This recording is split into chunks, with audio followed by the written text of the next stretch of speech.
This woman, undergoing therapy, constantly sees things others don't. Worse, these things follow her. Her therapist asks her to identify these visions within the room. After scanning the room, she finds nothing unusual. The therapist concludes she's experiencing common delusions. The assistant smirks, his expression conveying disdain. Delusion, he thinks, a polite term for crazy. He clicks his pen repeatedly, as if urging her to snap out of it. Unable to bear it any longer, she tells him to be quiet. The therapist, perplexed, asks whom she's addressing. At that moment, the assistant turns, revealing a gaping wound on his head. He calmly slides the window open, turns back to her with a smile, and falls. She rushes to the window, but strangely, his body isn't below. Even stranger, it seems only she witnessed his fall. The origin of her unusual sight dates back to a year ago. Her name is Yang Xian. 6 years prior, during an undercover mission with her boyfriend, Hyung Jun, his identity was compromised. Arriving at the scene, she saw Hyung Jun facing another man. A gunshot rang out, and Hyung Jun collapsed. Discovered by the enemy, Xian couldn't escape and was attacked from behind. Before losing consciousness, she saw Hyung Jun, smiling, turn and walk away. She was rescued but fell into a vegetative state, remaining comatose for 6 years. Now awake, she remembers nothing, not even the boyfriend she loved. After 3 months of therapy, Xian finally gets a break. She now works as a team leader at a lost and found center, managing unclaimed items. These items, however, seem to be a trigger. Each time she touches one, she sees things invisible to others. To build rapport with a subordinate, Gun Woo, Xian invites him to dinner. But in the restroom, something strange occurs. She hears the desperate sobs of a girl. Opening the stall door, she finds no one. The lights flicker. Then, in the darkness, a girl's figure emerges from behind her. Suddenly, the lights return. Xian turns to find the girl directly in front of her, staring blankly. The girl advances, ignoring Xian's pleas to stop. A moment later, the girl grabs her arm. Xian screams, "Let go! Get off me! Let go!" Hearing her cries, Gun Woo rushes in. She describes a girl in a school uniform, covered in wounds. Even Gun Woo becomes alarmed. But after searching, he finds no one matching her description. He suspects Xian is hallucinating, aware of her 6-year coma. But things aren't so simple. The next day at work, among the lost items, a piece of clothing bearing the name Hyun Young strikes Xian as familiar. The girl she saw last night also wore the name Hyun Young on her uniform. Turning around, Xian sees another figure appear in the room Hyun Young. She freezes in terror. If Gun Woo hadn't called her name, she doesn't know how long she would have remained there. But when she looks again, Hyun Young is gone. Hyun Young's appearance makes Xian question her sanity, wondering if she truly is delusional. On her way home, she sees Hyun Young again, more vivid than ever. Terrified, she runs home, grabs her medication, but drops it in her panic. As she picks up the pills, a pair of feet appears before her. She looks up to see Hyun Young's tear-streaked face. "What are you? Why are you following me? Leave me alone. Don't come any closer." Thinking the bathroom would be safe, she hears a tapping on the window. The words, "Help me," slowly materialize on the glass. She realizes what she's seeing isn't a hallucination. The next day, Xian searches for information about Hyun Young, discovering she committed suicide a year ago. To understand more, she tasks Gun Woo with investigating Hyun Young's school life while she visits Hyun Young's home. From her mother, she learns Hyun Young was disabled but had a positive outlook. The mother knows nothing about the reason for her suicide. Hearing piano music, Xian follows the sound and finds Hyun Young playing. Seeing Xian, the girl stands and walks toward her bedroom. Xian follows her into the room. Looking at Hyun Young's drawings, Xian realizes she was led to this room for a reason. Despite her amnesia, her years of investigative instincts remain. Following an address in a drawing, Xian arrives at an art studio called Philip. Seeing Hyun Young again at the studio, Xian feels she's being guided. While chasing after a recorded sound, she bumps into a student. Before she can apologize, she receives a call from Gun Woo. He tells her Hyun Young was unremarkable at school but had a boyfriend named Kyung Min. Coincidentally, as the student stands, Xian sees the name Kyung Min on his name tag. But when questioned about Hyun Young, he denies knowing her. stating he's been repeatedly questioned about her and suspected by many students of being involved in her death. Kyung-min tells her, "Don't come to me again asking about Hyun-young." His words deepened Xi'an's suspicions.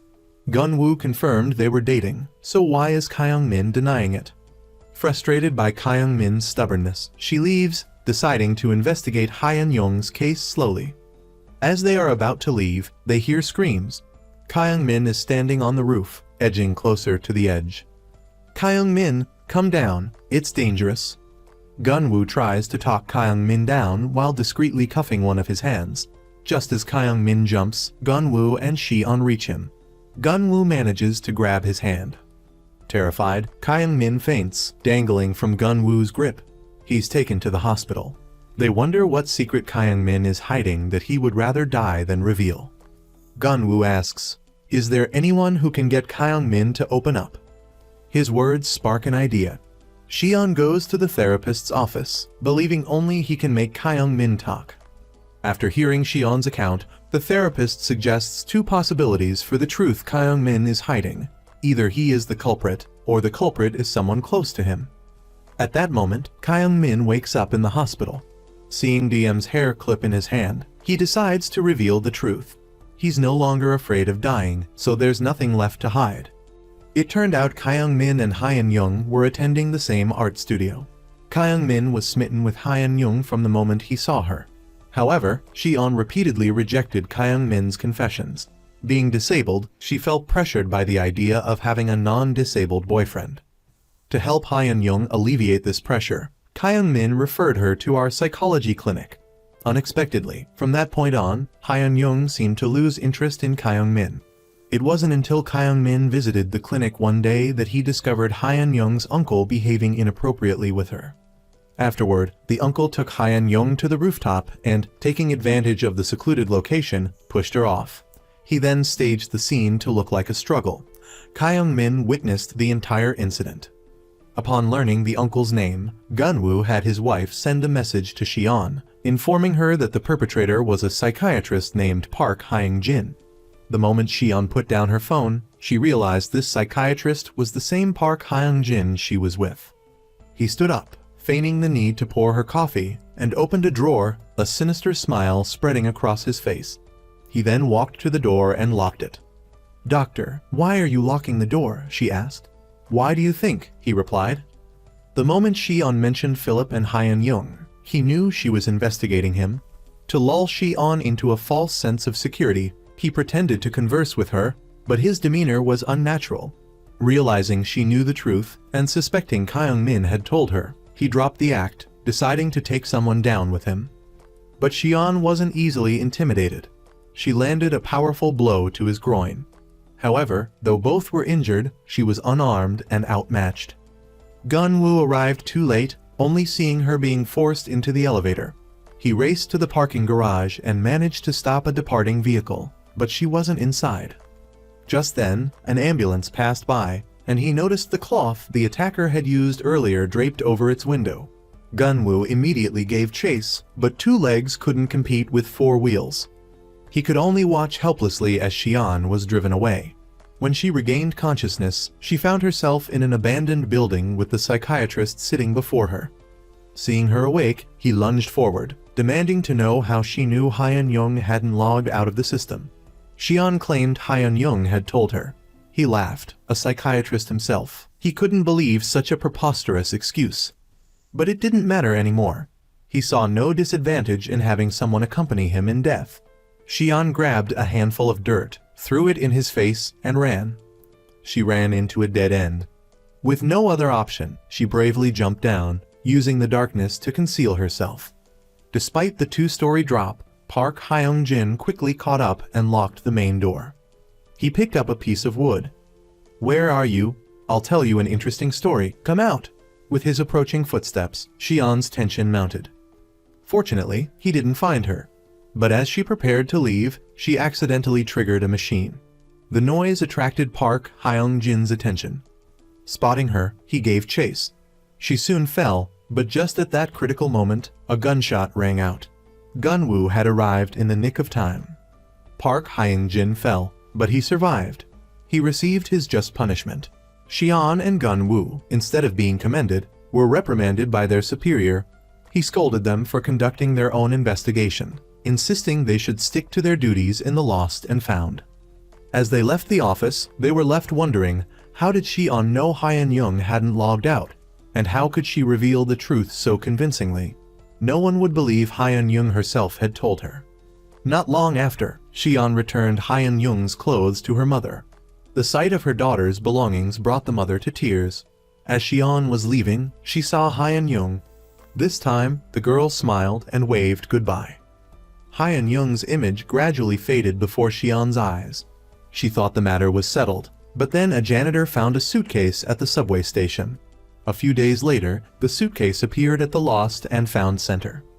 While Xian was inspecting items, she inadvertently touched the suitcase, and a chilling coldness enveloped her. As she turned to leave, she heard footsteps. A woman, icy to the touch, slowly emerged. The woman's hand rested on the suitcase. Suddenly, another wave of cold air swept through, drastically lowering the surrounding temperature. The woman, now covered in a layer of frost, advanced toward Xian. Trapped with nowhere to go, Xian froze as the woman stopped. Ignoring Xian's terrified gaze, the woman stared intently at the suitcase in Xian's hand. Xian, bewildered, stood trembling. Gun Wu entered, but strangely, he couldn't see the frosty woman. He only saw a frightened Xian standing motionless, which aroused his suspicion. He assumed Xian's delusions were acting up again. Gun Wu told Xian someone had come to claim the suitcase. They went out together, and Xian saw the claimant was a homeless man. Oddly, after filling out the claim form, the man grabbed the suitcase and hurried off, even leaving his ID behind. Xian chased after him and saw him get into a taxi.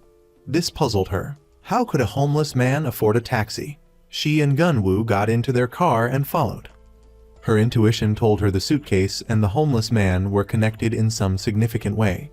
They followed him to a supermarket, but lost sight of him inside. When they found him again, the suitcase was gone. During a struggle, a locker key fell out of his pocket. However, the locker was empty. Defeated, the homeless man confessed he'd been hired to retrieve the suitcase and place it in the locker.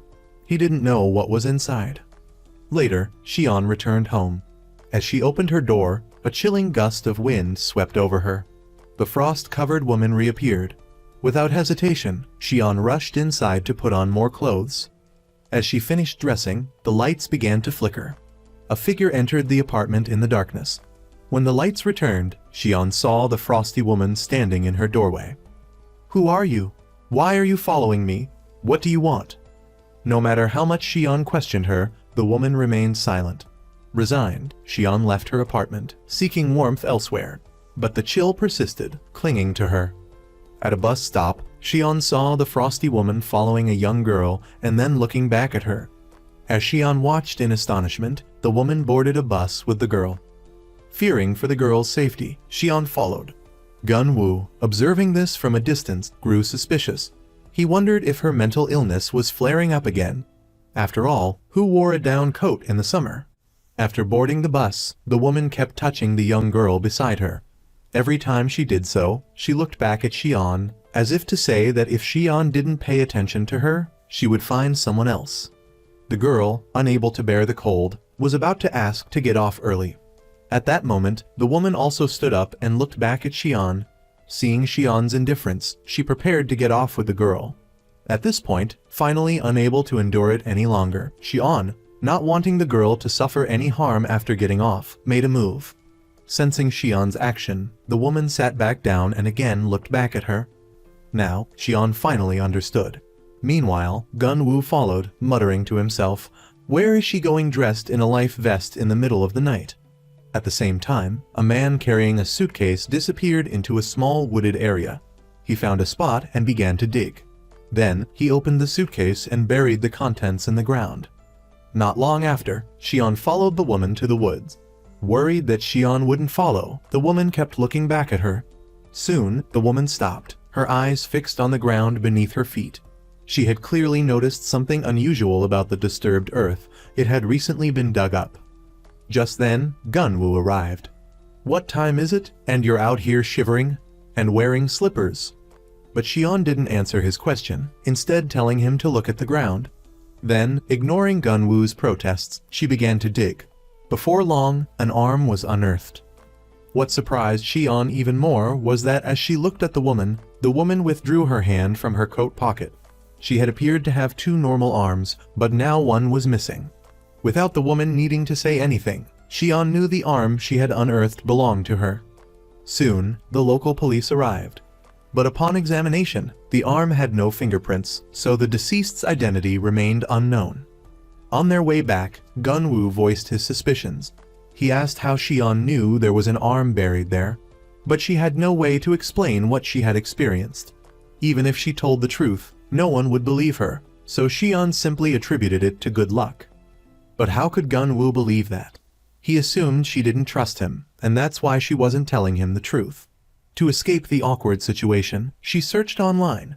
What to do if you see ghosts? Among thousands of results, she found a shaman named Hebin. When Xian told Hebin that she could see ghosts, Hebin wasn't surprised. She told Xian not to be afraid. If a ghost approached her, she just needed to help it fulfill its unfinished business, and it would naturally disappear. Hebin's calm demeanor and words made Xian think she was a fraud. Xian left, unaware that Hebin was not so simple. In fact, Hebin would later help her a great deal. But Xian's misunderstanding was understandable, given Hebin's casual way of talking about ghosts. Not long after, Gunwu called to tell her that another arm had been found. Upon hearing this, Xian rushed to the scene. The medical examiner told her that this arm also had no fingerprints. Furthermore, his examination revealed that the body had been frozen before being dismembered. At that moment, Gunwu arrived, saying that two legs had been discovered at a construction site. Before Xian could ask for details, the chief inspector entered, carrying a box containing the newly discovered legs. Young-jun immediately told Gunwu and Xian to leave, saying they were not authorized to be involved in the case. Xian was about to protest when she saw the woman's translucent form flickering over Young-jun. As she turned, she saw the woman standing nearby. Now, all her limbs were gone, and she was weeping as she looked at Young-jun. Seeing this, Xian understood the woman's death was definitely connected to him. But without evidence, she could only leave for now. After hearing this, Xian thought of something. After returning home, Xian searched for information about Young-jun on social media and found a wedding photo. The woman standing next to Young-jun was identical to the woman following her. She also learned the woman's name, Dan Ori. Xian then sought out Dan Ori's mother. From her, Xian learned that although Dan Ori had been in poor health and suffered from severe asthma, she was absolutely not someone who would be unfaithful. Her mother pleaded with Xian to help her find her daughter. A short while later, Xian went to Young-jun's apartment complex, hoping to inquire about his relationship with Dan Ori. But before the security guard could answer, Young-jun returned. Hearing that Xian was asking about Dan Ori, he confronted and warned her not to come near his property again, or he would take action. Xian didn't dare bother him further, but she was still trying to figure out how to help Dan Ori. However, upon arriving home, she found Gunwu waiting at her gate. He was still fixated on finding out how she knew about the buried arm. Xian was preoccupied and couldn't think of a way to help Dan Ori. Then, hearing Gunwu mention Dan Ori's case caused her expression to darken. She ignored him and went inside. But just as she entered, the lights suddenly went out. Xian thought Dan Ori was about to appear, but it wasn't her.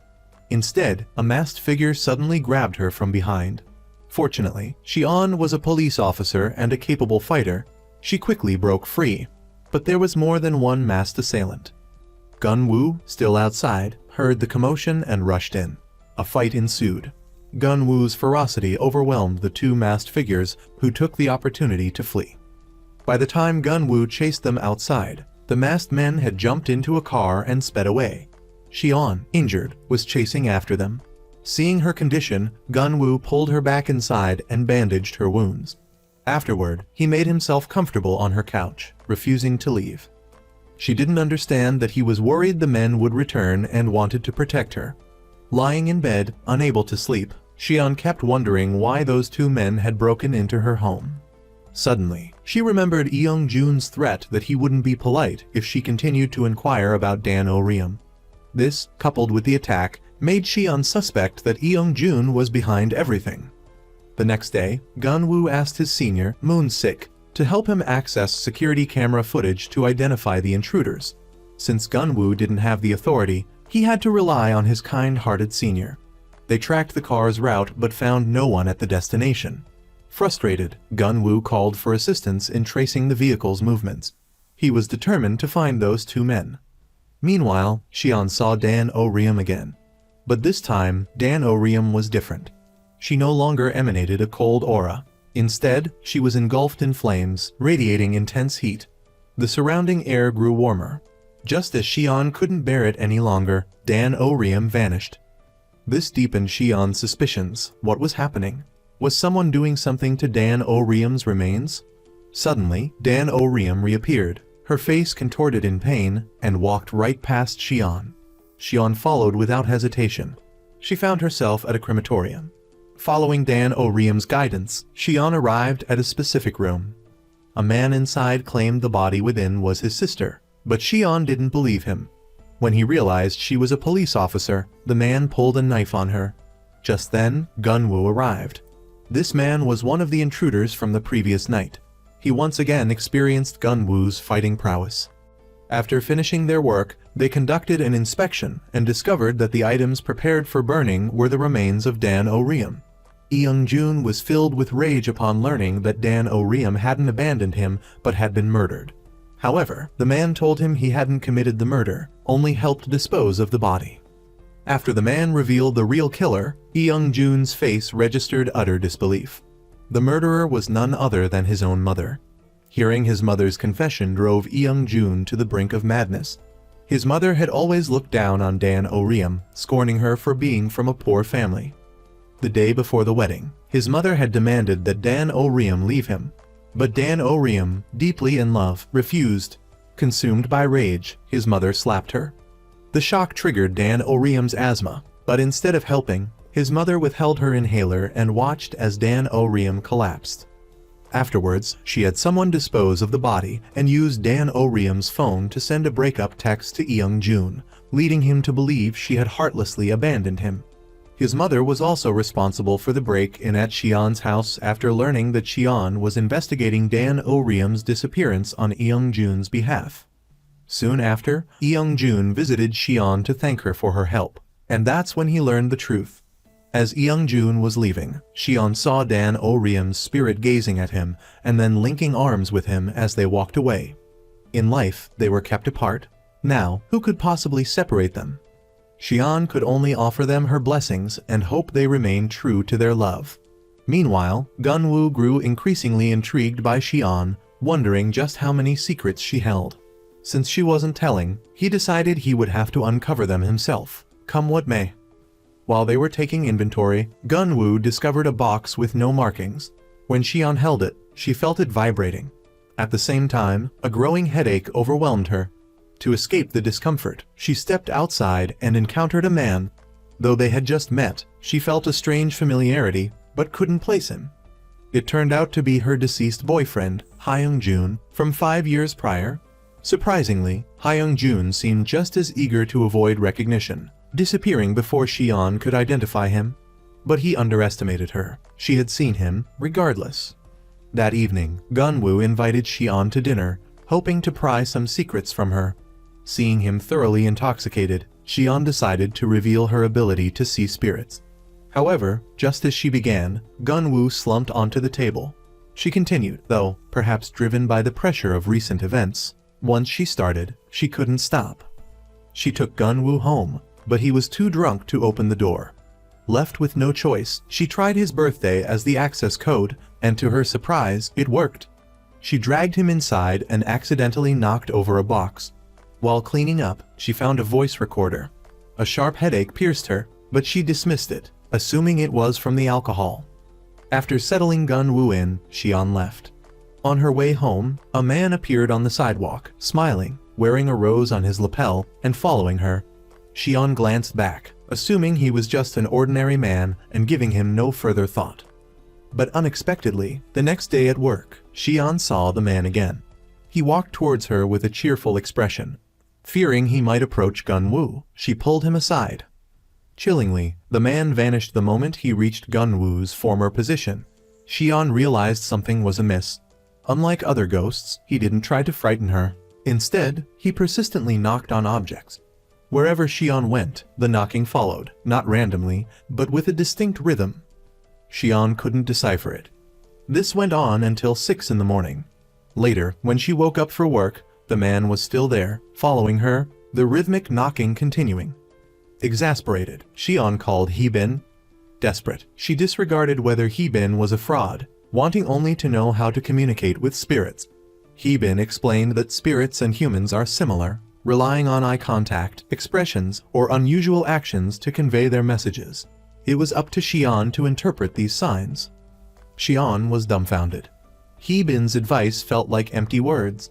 She suspected Heebin was just after her money, but Xian wasn't about to pay. Annoyed, she felt Heebin's visit was a waste of time. Just then, Heebin bumped into a man Hyung-jun. Quickly, he realized something was different about her. He was stunned. She could see him. He started to speak, but Heebin cut him off, producing a business card and waving it in front of him. This wasn't the place to talk, she said. If he needed anything, he could find her at the address on the card. After all, from anyone else's perspective, she was talking to thin air. She didn't want to be seen as crazy. However, Hyun-jun was persistent and followed Heebin home. Meanwhile, Xian, at her wits' end with the incessant knocking, remembered Heebin's words about unusual actions being a form of communication. She started tapping objects, mimicking the man's rhythm. He smiled. "Gunwoo? The captain was tapping my name," he said. Gunwoo explained that it was a kind of code, and the man kept repeating his name. Just as Xian grew suspicious, Gunwoo had to step out. Seizing the opportunity, Xian searched Gunwoo's files and found a photo of the man Gunwoo's father. When Gunwoo returned, Xian called him aside, promising to reveal her secret. Gunwoo was ecstatic. After 3 attempts, he would finally learn Xian's secret. But when she told him about her 6-year coma, her subsequent ability to see spirits, how they helped her solve cases, and even that she could see his father, who had died 8 years prior, the smile vanished from Gunwoo's face. He wasn't a child. How could he believe such a story? "I'm warning you," he said. "Don't joke like this. Don't bring my father into this." Just as Xian feared, no one believed her, and she had now offended Gunwoo. Leaving work, she saw Gunwoo's father sitting dejectedly on the side of the road. Xian's face clouded with sadness. How could she help him? Gunwoo's father stood, took a few steps, and looked back at Xian. Understanding dawned on her, and she followed. Perhaps he knew what needed to be done. Not long after, Gunwoo's father led her to a pawn shop. Inside, there were numerous recording devices, but what did these have to do with Gunwoo's dad? Before Xian could ask, he disappeared. The next day, while Xian was at work, Gunwoo's father reappeared. He repeatedly waved for her to follow him. This time, he led her to Gunwoo's house. Unfortunately, Gunwoo wasn't home. Just as Xian was about to leave, his father pointed at the door code. Left with no other choice, Xian entered. Upon entering, Gunwoo's father immediately stared at a box. It turned out he was pointing at a tape recorder. The moment Xian picked it up, she remembered that Gunwoo's father had first appeared around the same time she'd found a similar recorder. Before she could voice her suspicions, Gunwoo's father frantically nodded. Suddenly, the sound of the door opening startled them. Xian quickly hid the recorder in her bag. "What are you doing? Why are you rummaging through my things?" This was her way of communicating with spirits. With no other option, Xian explained that Gunwoo's father had brought her there. Hearing her mention his father again, Gunwoo immediately threw her out. Their relationship deteriorated further because of this. But she wasn't going to let it go. When she pulled the recorder out of her bag, she discovered it was broken, but there was a complete tape inside. Later, Xian went to a storage room and found a working tape recorder. She inserted the tape and heard a recording of her father's loving words. It turned out that Gunwoo's father had been a sailor, but an injury forced him to retire. He often handed out flyers near Gunwoo's school to make ends meet. Because of his condition, he was often bullied, and Gunwoo, witnessing this, never intervened. Perhaps he didn't want anyone to know he had a father like that. But every time his father left, Gunwoo would retaliate against the bullies. This happened countless times, but he never bothered to explain himself. Because of this, he developed a tough reputation throughout the school. However, in his father's eyes, Gunwoo was the best son. Every time he saw Gunwoo injured, his father would gently ask him what happened. But Gunwoo refused to answer. He not only didn't want his father to continue distributing flyers, but even mocked him for it. Even long after the day Gunwoo gave him a red carnation, his father still wore it. Despite Gunwoo's harsh attitude, his father never blamed him. He didn't know what to do to appease his son, so he would simply say, "I'm okay." But Gunwoo had grown tired of hearing those words. Every time he heard them, he assumed his father would continue handing out flyers. Despite this, his father continued to reassure him. No matter how his son treated him, he was okay. Gunwoo didn't know that his father worked so hard distributing flyers to buy him a tape recorder for his birthday, to record a message for him. That's why he ignored his son's pleas. He even recorded this explanation on the tape. If Gunwoo's father had simply spoken to him, he wouldn't have been able to express himself so eloquently. Tragically, this gift became their final goodbye. Yet, even in his last moments, his father said, "I'm okay." It was a deeply moving story. Gunwoo finally understood his father's perseverance and the true meaning behind his words. It took him until the following year to fully grasp the depth of his father's love. He then asked Shion how she knew all this. Shion gave her usual response, "Because I saw your father wearing the carnation." The flower he still wore on his chest. The one Gunwoo had given him. At that moment, Gunwoo finally believed Shion. The distance between them dissolved. Though neither of them wanted this unexpected turn of events, it happened nonetheless. A few days later, their group went on another training exercise. Shion and Gunwoo were on the same team. One person stayed inside a tent while the other followed clues to find a designated location. Shion quickly solved the final puzzle. All she had to do was sign her name and collect the proof of completion. But just as she was about to leave, someone appeared behind her and knocked her unconscious. The man then picked up her walkie-talkie. Unable to contact Shion, Gunwoo panicked. He ran recklessly in her direction. When he arrived, he found Shion's signature, but she was nowhere to be seen. Just as he was wondering what to do, he noticed clues Shion had left, indicating the direction the man had taken her. Following the trail, he soon arrived at a pre-dug pit. As the man prepared to do something, a chill ran down his spine.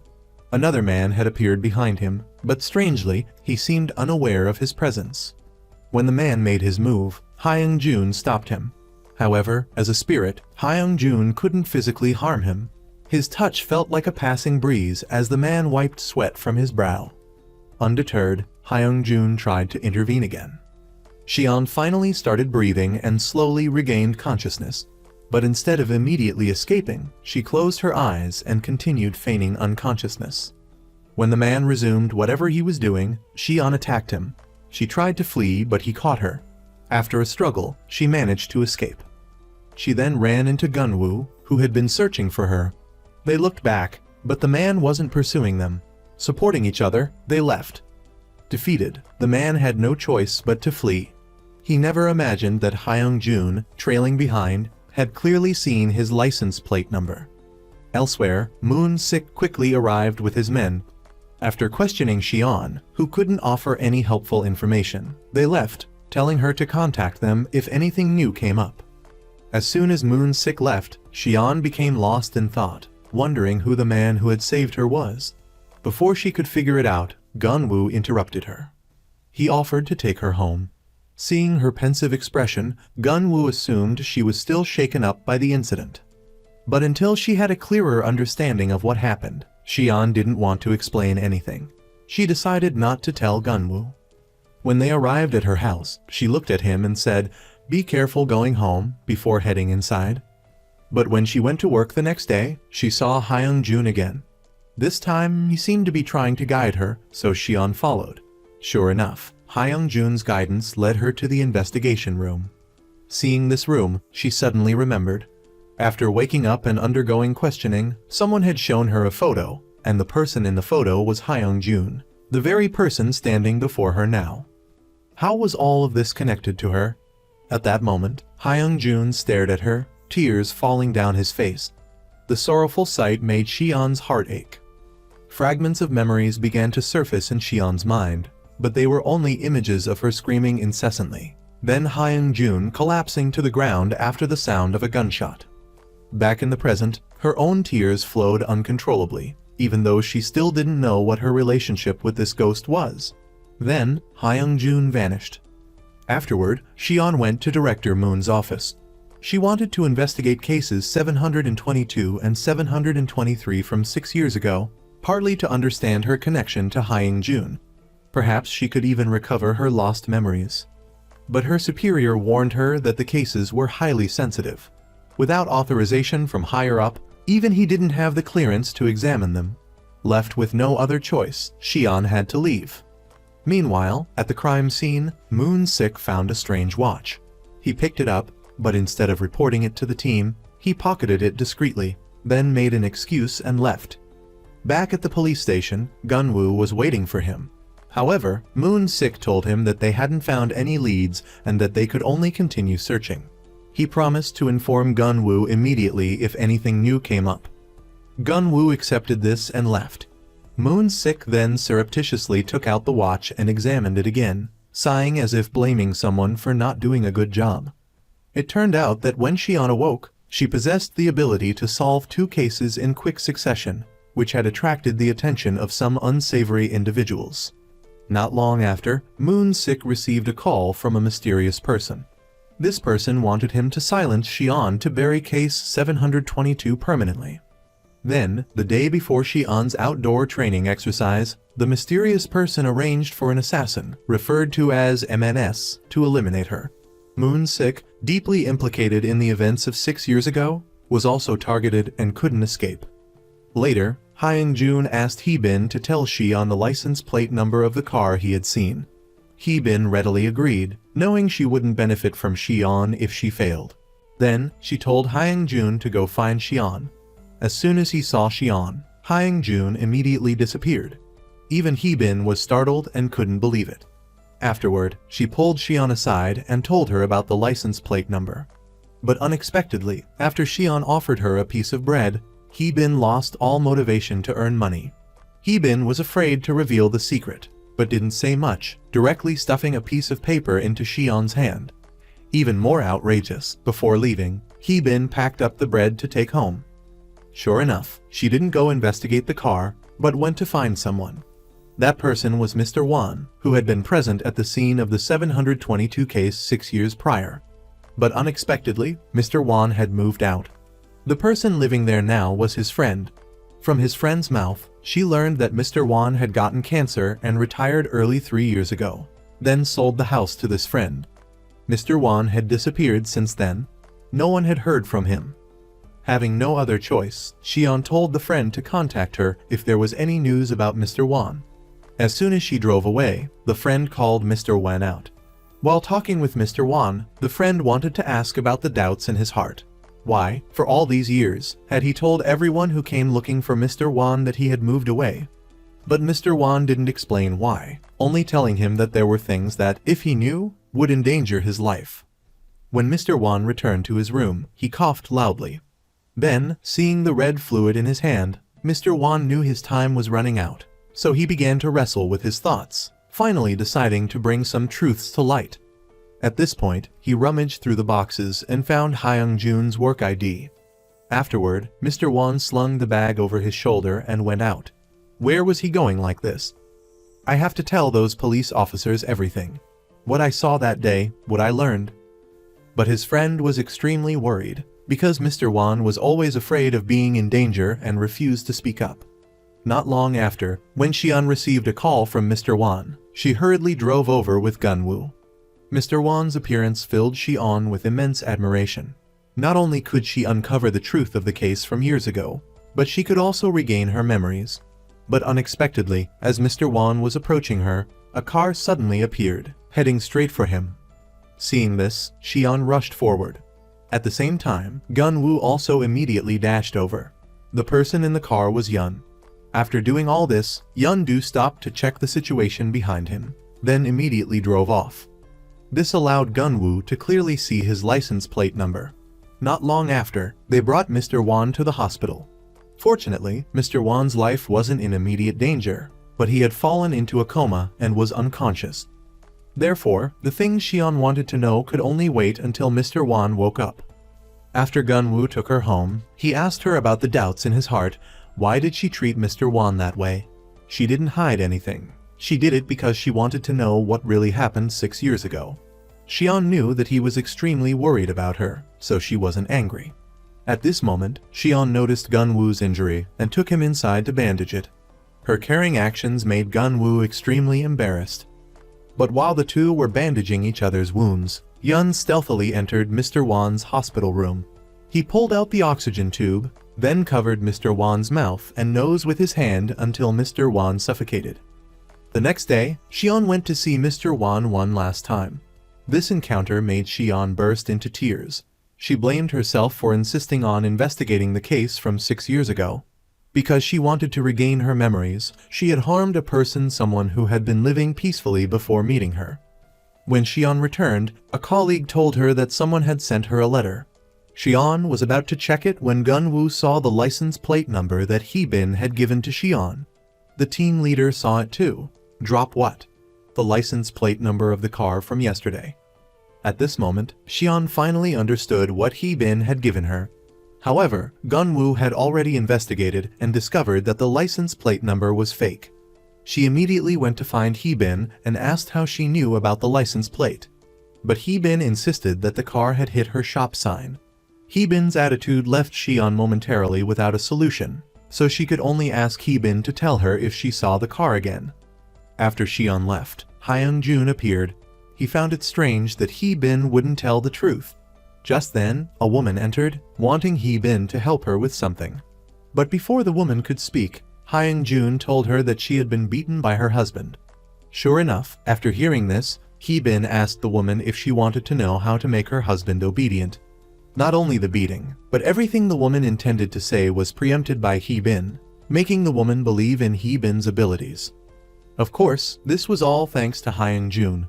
After the job was done, Hee-bin was paid a lot of money. Then, Hyung-jun revealed his purpose. He hoped that in the future, Hee-bin could relay accurate information to Xian, instead of inventing reasons to fabricate lies. As long as Hee-bin agreed, he would continue to help her. As for Xian, after returning, she checked the envelope. Inside was a letter from Mr. Won's friend, saying it was Mr. Won's belonging. When Xian picked it up, she discovered it was Hyung-jun's employee ID. But strangely, Xian couldn't find any information about Hyung-jun on the computer. This made Xian even more puzzled, as if some force was preventing her from investigating what happened 6 years ago.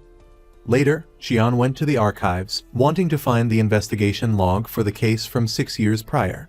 However, at that moment in the archives, Moon-sik was also checking the investigation log and tore out a piece of paper from it. As Xian approached, Hyung-jun appeared and repeatedly pushed Xian back. Fortunately, she didn't run into Moon-sik. With Hyung-jun's help, Moon-sik didn't see Xian. Although Xian saw him, Hyung-jun couldn't communicate with her, but could only lead her to the place where Moon-sik had just checked the information. Following Hyung-jun's hint, Xian opened the file cabinet. She took out a work document with Hyung-jun's name on it, but unfortunately, the log for July 22nd had been removed. However, when Xian tried to ask Hyung-jun, he was gone. He had disappeared again. At the same time, Moon-sik placed the document into a shredder. That document was Hyung-jun's work log for July 22nd. After work, Hyung-jun asked Gun-woo to have dinner with him, but coincidentally, they ran into Moon-sik there. Out of politeness, they invited him to sit down with them. Taking this opportunity, Xian asked him if he knew someone named Hyung-jun. But Moon-sik said he didn't know him and had never even heard the name. However, Moon-sik's unnatural expression made her suspicious. She thought about seeing Moon-sik in the archives, increasing her suspicion. But she didn't know what Moon-sik was trying to hide. She also didn't know that her questioning was making him more determined to eliminate her. Not long after, Moon-sik met with Hyung-do to return the watch he had dropped. He scolded Hyung-do for being incompetent, for letting Shion survive and return. He said it was the first and last time he would cause such trouble. Then, Moon-sik arranged another task for him. Shortly afterward, an injured man appeared on the street. While running away, he accidentally dropped his phone, which was then run over by a delivery person. But the man still went back and picked up the phone. At this moment, the people chasing him caught up, forcing the man to flee again. The pursued man threw his phone into a mailbox, as if it were very important to him. The next day, the phone appeared in the mailbox at Shion's workplace. But strangely, when Shion picked up the phone, she didn't sense anything unusual.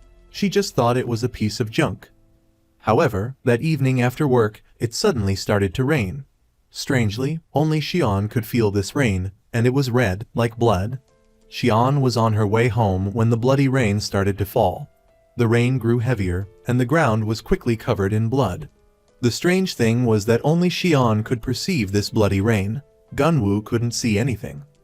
As Shion panicked, the bloody rain slowly formed a path leading forward.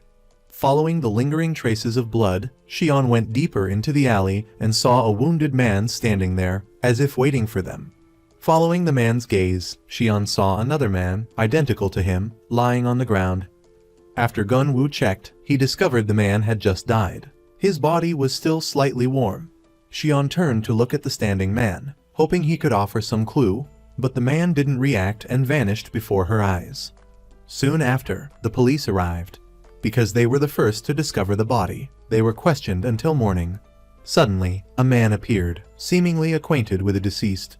He tried to rush to the scene several times, but was stopped by the police. Strangely, when he noticed Shion watching him, he panicked and left.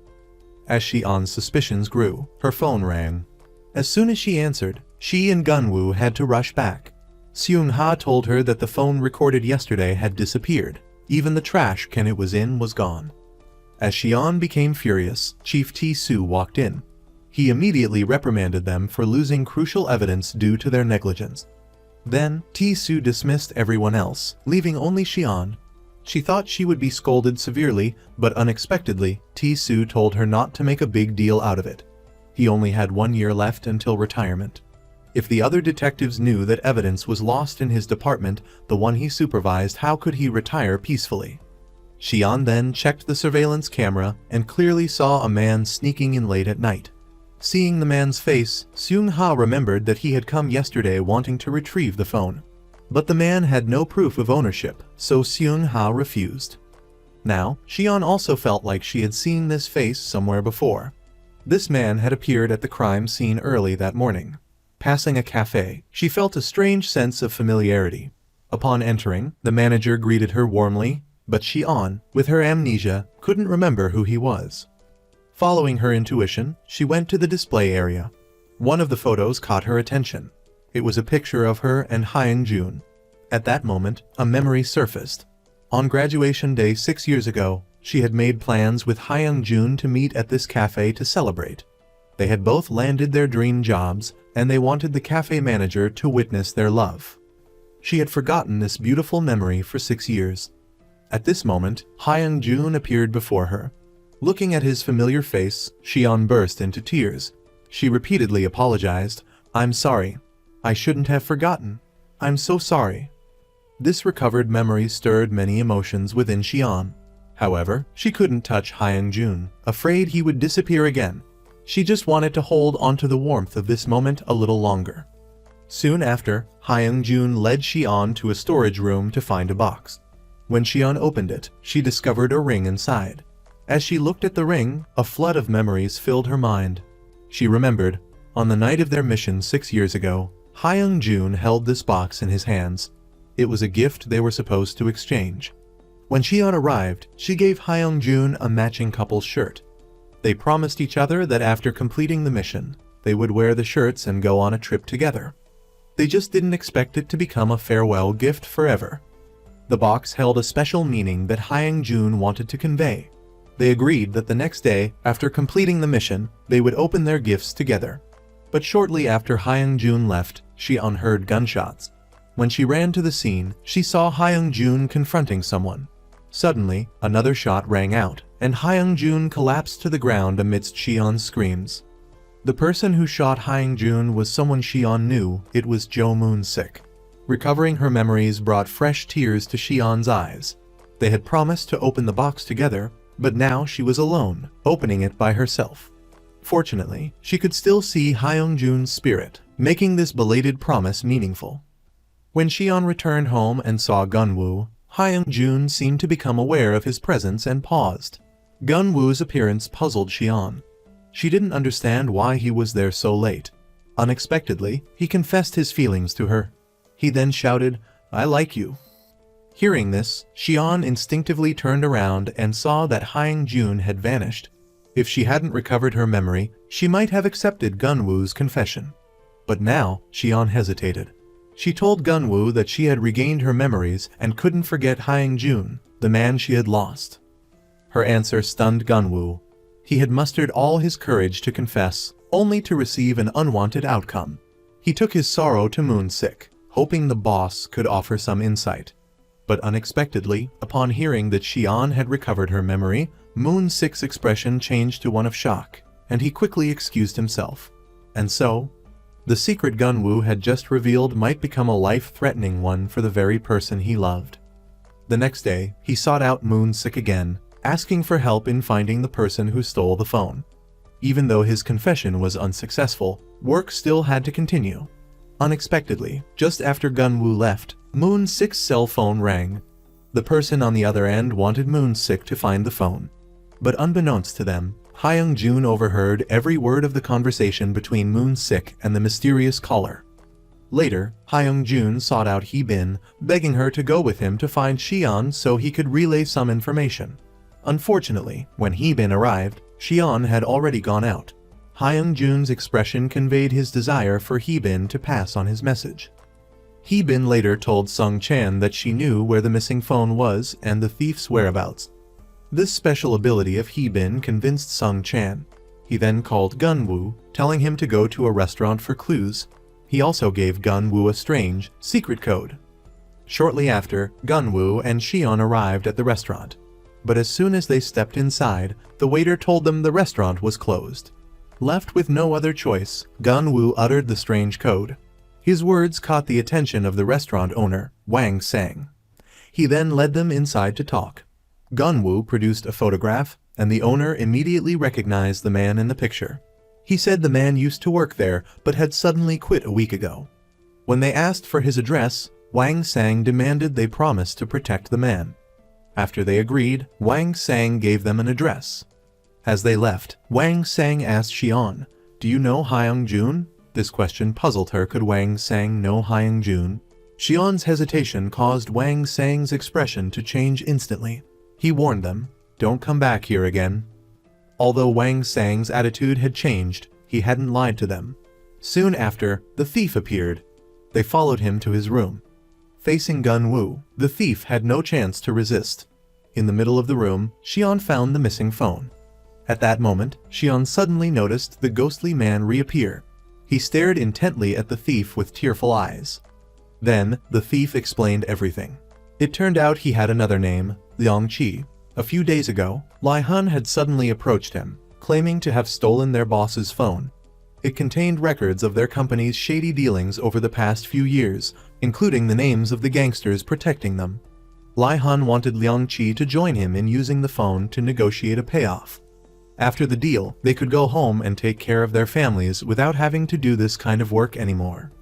Liang Qi initially refused, but Lai Hun produced a photo of Liang Qi's wife and sickly daughter who needed care. For their sake, Liang Qi agreed to the deal with Lai Hun. To avoid being caught together, Lai Hun made Liang Qi split up while they were escaping. But the next day, Liang Qi heard nothing more from Lai Hun. The following day, Liang Qi learned that Lai Hun's phone was in the evidence room. He didn't want to reveal his identity, so he didn't claim it. Instead, he hid in the restroom until nightfall and then stole the phone. Unfortunately, Liang Qi didn't know the name of his company, only that he'd heard it mentioned 6 years ago. Their first illegal transaction had taken place on a ship. Hearing this, Xi'an immediately recalled the ship where she and Hyung-jun were on their mission 6 years ago, which had the same name. Could all these events be connected? Xian and Gunwoo left with this suspicion. Some things still needed further investigation. At that moment, two burly men appeared. It turned out they were chasing Liang Qi. Suddenly, they were surrounded. Although Gunwoo was strong, 2 fists were no match for 4. Moreover, his fighting ability was reduced because he also had to protect Xian. He jumped in front of her to take a blow, enduring it bravely. Fortunately, the police arrived just then, causing the thugs to flee. Soon after, Moon-sik arrived at the scene and solicitously asked if they were injured. But when he saw that the phone hadn't been taken, his expression changed. Later, Gunwoo sought out an old classmate named Hiku, asking him to help extract data from the phone. As a favor to Gunwoo, Hiku agreed. He told them to come back in 2 days. During this time, Xian theorized that everyone involved in the incident 6 years ago was connected. All clues pointed directly to Moon-sik. But Moon-sik's capabilities weren't enough to cover up such a case. So who was behind him? Before Xian could figure it out, they received news from Hiku that his house had been burglarized. The phone and all the data were gone. He had just gone out for breakfast, and when he returned, everything was gone. But the previous night, he had seen some of the partially recovered data. It included transaction records and names. But the data was so extensive that he couldn't remember everything. Meanwhile, the phone in Moon-sik's hand was the stolen one. Strangely, he was holding the phone but told the person on the other end that he had burned it. Shortly afterward, Xian received a message from Moon-sik asking to meet. Xian went to the designated location. Upon meeting, Moon-sik asked Xian if she wanted to know what happened 6 years ago. He claimed to have found a witness from back then. Although Xian knew it was a lie, she agreed to meet with Moon-sik after work to see this supposed witness. However, as Xian crossed the street to go there, Hyung-jun appeared and tried to stop her. Despite knowing it was a trap set to avenge her former boyfriend, Xian still agreed to go. She would meet Moon-sik and the supposed witness because she wanted to find more evidence. He-bin, being a ghost, couldn't stop her. At that moment, Hyung-jun saw Gunwoo returning to the police station. He was the only one who could help Xian now. Soon after, Director Hiku approached Hyung-jun. He produced a piece of paper containing the notes he'd used to recover the data. It was probably overlooked by the thief because it wasn't easily recognizable. There was a list of phone numbers from 6 years ago, and one of them seemed strangely familiar to Gunwoo. He went to find Moon-sik, but was told that Moon-sik was out, and Gunwoo couldn't reach him by phone. He grew increasingly worried. At this point, Hyung-jun appeared in Moon-sik's office to communicate with Gunwoo. To Gunwoo's astonishment, Hyung-jun caused Moon-sik's keyboard to type by itself. Frightened, Gunwoo repeatedly asked who was there. However, Hyung-jun ignored Gunwoo's surprise and continued typing rapidly. The words "reservoir data" appeared on the screen. The lights began to flicker.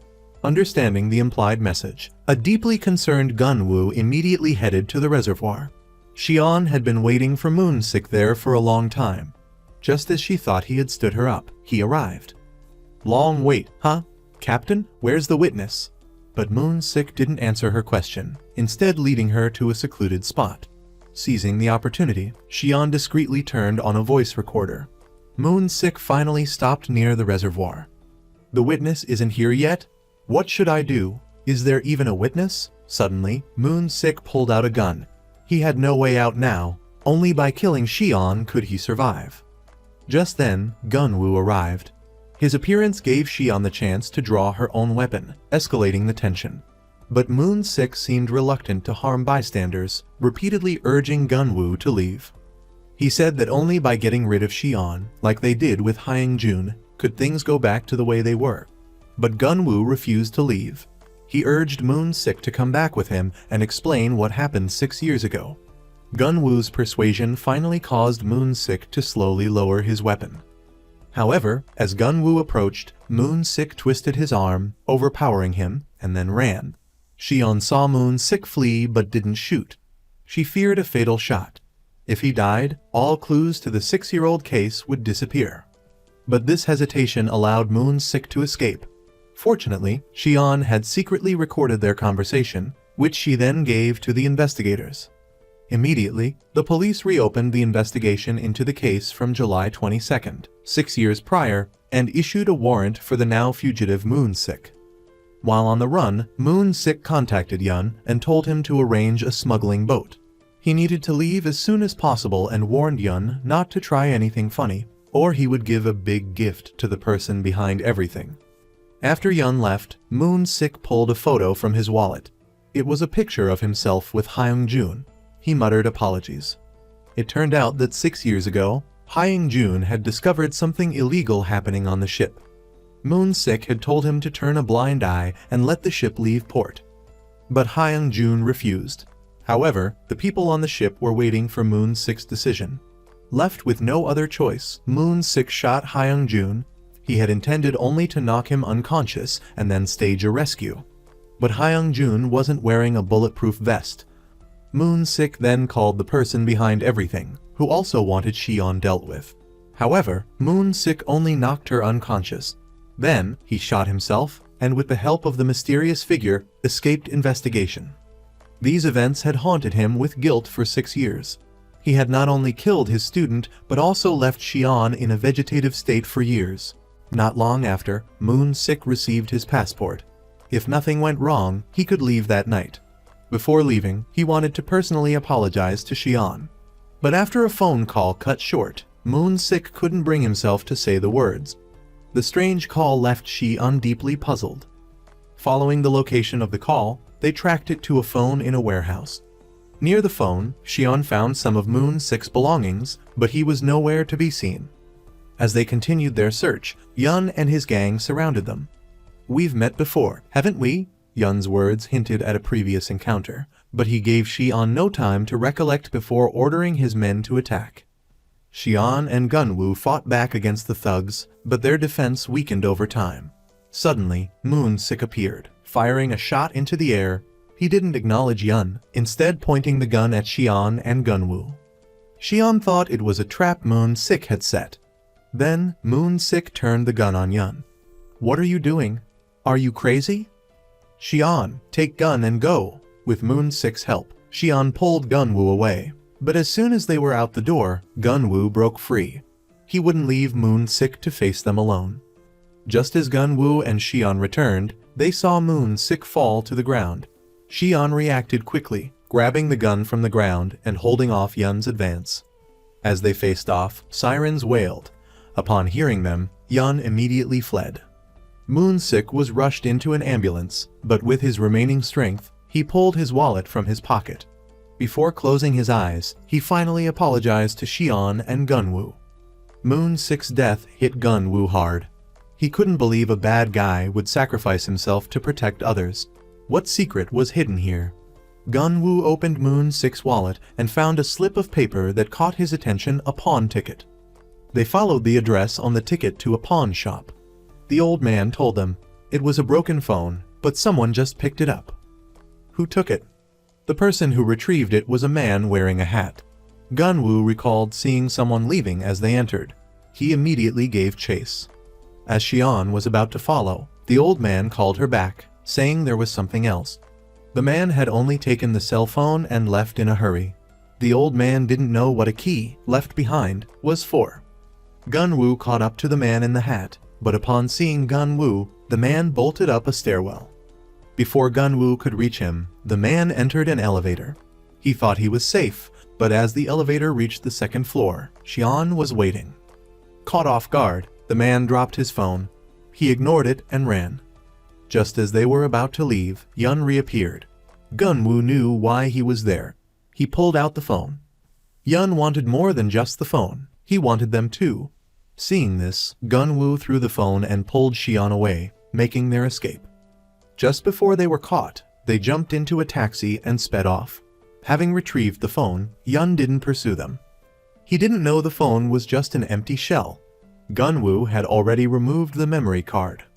They then went together to find Hiku. Surprisingly, he had moved, but Gunwoo managed to locate him. Hiku helped Gunwoo recover the data from the memory card. At the same time, a phone was delivered to a mysterious figure in a car. The reverence shown suggested this person held considerable power. Hyung-jun was also standing by the car.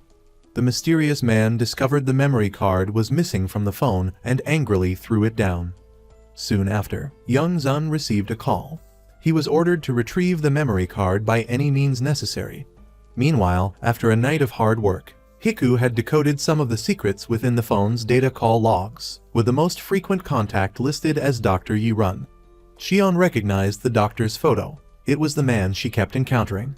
He was a former police officer who had resigned 6 years prior. Why was a former colleague involved in this conspiracy against them?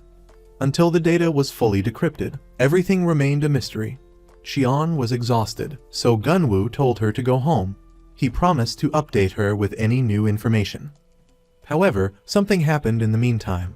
While Khan slept, unaware, several figures appeared on her home surveillance cameras, led by Young Zun. Shortly afterward, Hiku finished decrypting the data. While reviewing the files, Gunwoo discovered the name of Chief Hyung-do. He immediately called Xion, but Young Zun answered. Without much preamble, he demanded Gunwoo exchange the memory card, with no copies made. Otherwise, he couldn't guarantee Xion's safety. For Xion's sake, Gunwoo agreed to Young Zun's terms. Before leaving, he told Xion to hide and not return until he contacted her. As Gunwoo rushed to the meeting point, Young Zun called Chief Hyung-do. He wanted to know what to do with Xion and Gunwoo after retrieving the card and phone. Make them both disappear, Hyung-do ordered. Gunwoo arrived at the designated location and handed the memory card to Young Zun.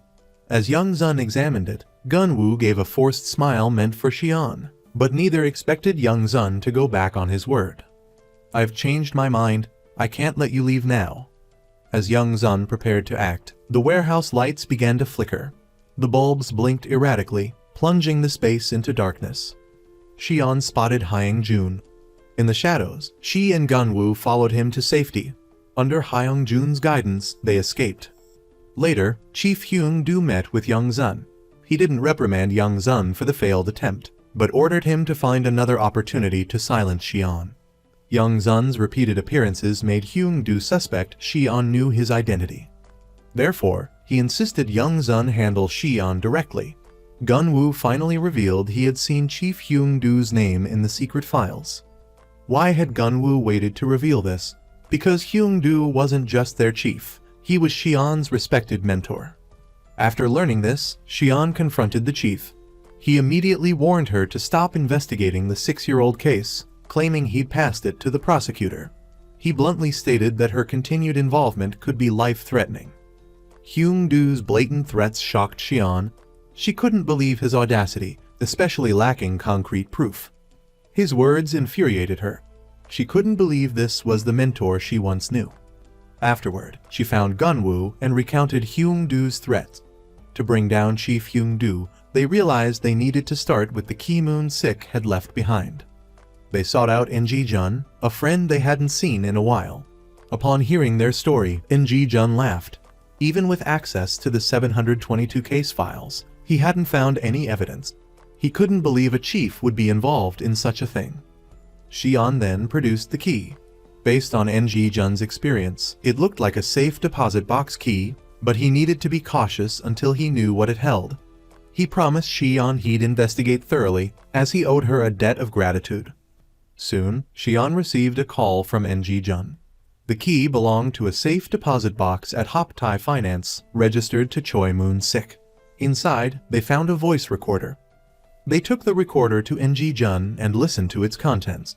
It revealed a shocking secret. After Xion woke up with amnesia, the chief had ordered Moon-sik to eliminate her. Moon-sik initially refused, arguing that Hyung-jun's death was enough and they shouldn't harm anyone else. But Chief Hyung-do insisted. He claimed that as long as Xion lived, the 6-year-old case posed a threat.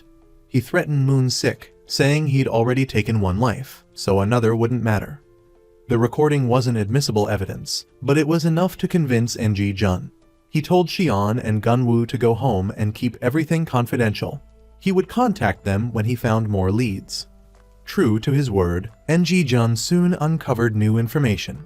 He found Hyung-jun's pre-mortem records, showing he weighed 78 kilograms, but the recovered body weighed only 69 kilograms. Even after a day in the ocean, such a significant weight loss was impossible. Therefore, the body couldn't be Hyung-jun's. NG-jun shared this only with Gunwoo. leaving it to him to decide whether to tell Xian, given her close relationship with Hyung-do. Ng-jun also discovered that Moon-sik had been making regular donations to a nursing home. This puzzled Gunwoo. Gunwoo visited the nursing home. When he mentioned Moon-sik's name, an orderly led him to a room. Inside, Gunwoo saw someone presumed dead for 5 years, Hyung-jun. Gunwoo rushed out, needing to tell Xian immediately. Meanwhile, as Xian headed home, Young-sun was tailing her. Nearing her house, she suddenly changed direction. This surprised him, but focused on his mission, he dismissed it. As she left, Gunwoo arrived. Preoccupied with his search, Young-sun didn't notice Gunwoo until it was too late. He didn't realize that not only was Gunwoo aware he was following Xian, but Xian herself had also noticed. "Thanks, I was looking for you," Xian said. Young-sun, foiled again, lunged at her. Gunwoo intervened, and while Xian defended herself, he quickly called an ambulance. Hyung-jun appeared, begging Xian to save Gunwoo. She momentarily forgot Hyung-jun was a ghost, unable to help. Gunwoo was rushed to the hospital. Thanks to prompt medical attention, he survived, but what he wanted to tell Xian would have to wait. Young-sun, after escaping, called Chief Hyung-do for help and a quick passage out of the country. Young, who had been tracking him, was determined to prevent his escape. Young received a call with the time and location of Hyung-do's planned rendezvous with Young-sun. However, Young-sun overheard the conversation. Xian received a call from Hee-bin requesting a meeting. Hee-bin gave Xian the address where Hyung-do planned to escape. She explained that Park Hyung-jin had asked her to relay the information, but she had delayed, fearing Xian wouldn't believe her. Afterward, when Xian returned to the police station, she saw everyone rushing around. They informed her that, through her tip, they had located Gunwoo's attacker at the bus terminal. This confused Xian because Hee-bin had clearly given her the address of the pier. Suspicion began to grow in her heart. Xian then went to the hospital, hoping for Gunwoo's swift recovery. Not long after, Gunwoo arrived at their usual meeting spot to see the chief. The chief immediately handed him some money and explained that the investigators had all been dispatched to the bus terminal. He instructed Young-dun to hide at the pier as originally planned, and not to return without further instruction. Shortly after Young-dun left, the chief called someone and ordered Young-dun's elimination. As Young-dun walked down the street, a motorcyclist followed him and attacked him from behind. If a passerby hadn't seen the attack and yelled, Young-dun would have died. The attacker, quick thinking, disguised the assault as a robbery, so that when Young-dun regained consciousness, he wouldn't be suspicious. Soon after, Xian received a call. The investigator informed her that a suspect matching the description was being treated at a nearby clinic. Xian showed him the photo, and he confirmed it was Young-dun. Quickly, with the help of his underlings, Young-dun managed to escape the clinic. Xian and the police arrived shortly after, only to find Young-dun bandaged like a mummy, unable to escape. But Yun wasn't stupid. He questioned why he was bandaged so extensively, becoming suspicious. Despite his loyalty, he had been abandoned by the chief.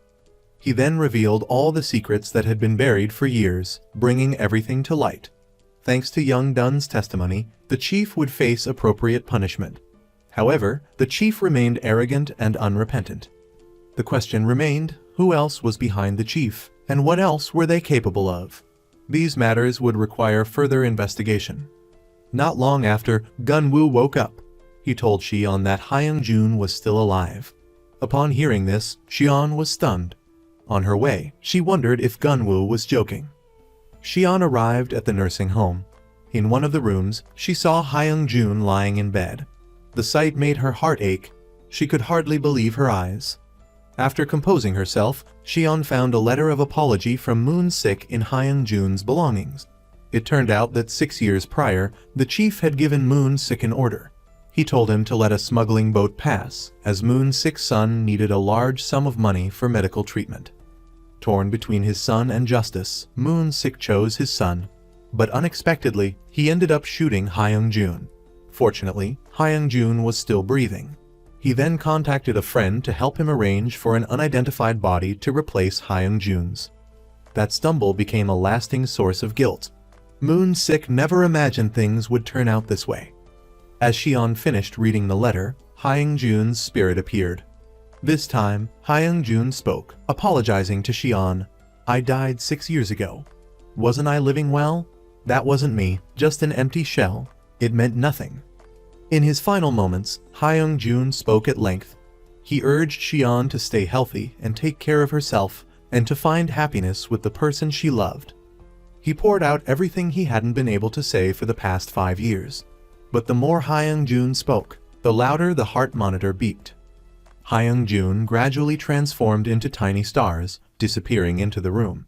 As the starlight faded, Hyung-jun's body on the bed registered its final heartbeat. In Xian's arms, his last tear of happiness fell.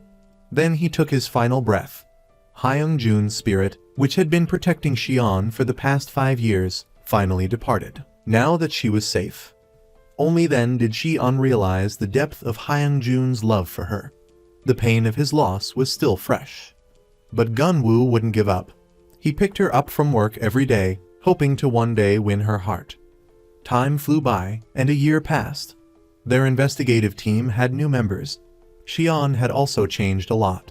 Thanks to Gun-woo's persistent efforts, he finally won her over. During a conversation, Gun-woo mentioned sensing something, but when Xian asked him about it, he dismissed it as a nightmare. The sweet awkwardness of their budding romance concluded the film.